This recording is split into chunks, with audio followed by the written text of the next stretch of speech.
I would say 80% or so of our gardens are in what's termed low to moderately low income communities.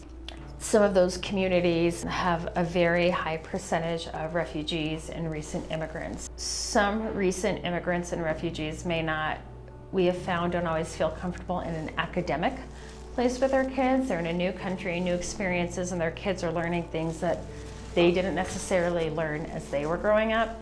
But in the garden, often a lot of the immigrants and refugees that we work with have very deep agrarian roots, and so to be able to find value in that and pass that on contributes to the health equity.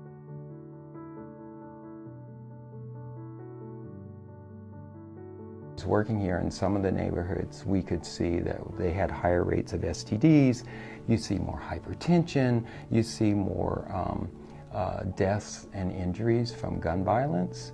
And in a way, those are more the symptoms of an unequal system. And so if you really want to see, you want to step back and go more upstream and say, well, what's going on here? Why is it that these communities are experiencing these things?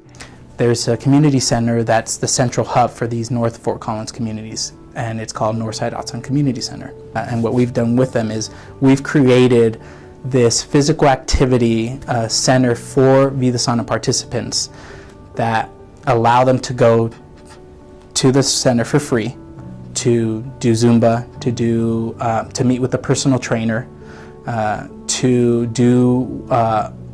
be part of our walking group. Really things that would normally, if you look at a priority list of, okay, I have to pay for food, I have to pay for rent, I have to do so many other things, I have to pay my bills.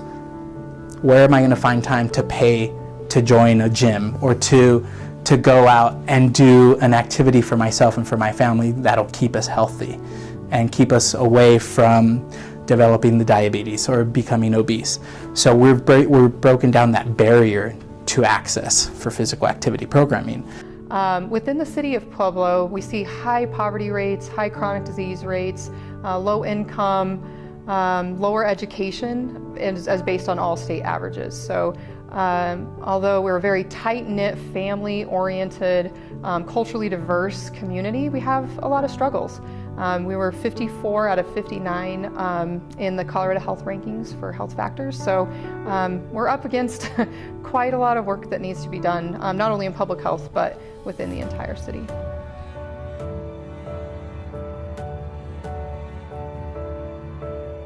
Well, you have to look at, are there well-lit sidewalks? Are there sidewalks, period? Are there jobs in the neighborhood? What's the investment in early childhood education?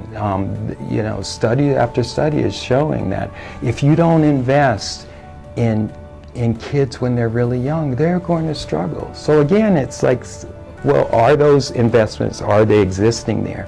Are there bike paths? Are there grocery stores? I mean, we tell people, eat right, and we tell people, exercise. And are those things existing in our neighborhoods? Are there well-paying jobs that people can make a decent living? I mean, those are the kind of inequities that I think that we have to address.